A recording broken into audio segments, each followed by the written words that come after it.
Hello everybody, good morning. If ever there were words from the book of Psalms that applies to Hermanus today, it is, "This is the day that the Lord has made. We will rejoice and be glad in it." It's just altogether beautiful here. You should come and care here for a while, regardless of the season of the year.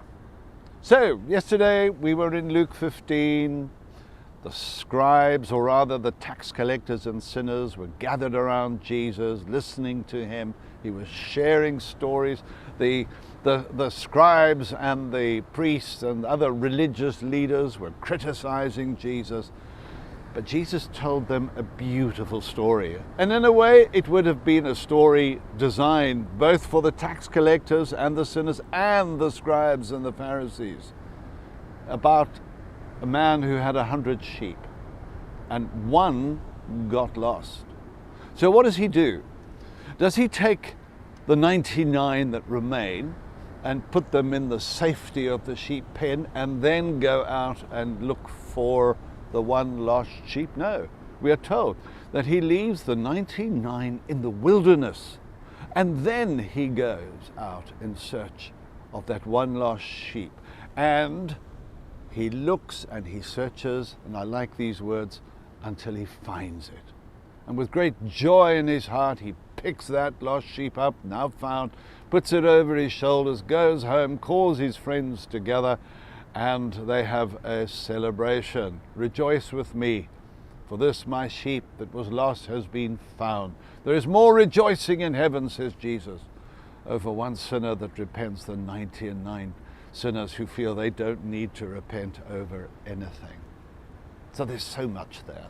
Let me highlight again the risk that God took to come into this world in search of you and me.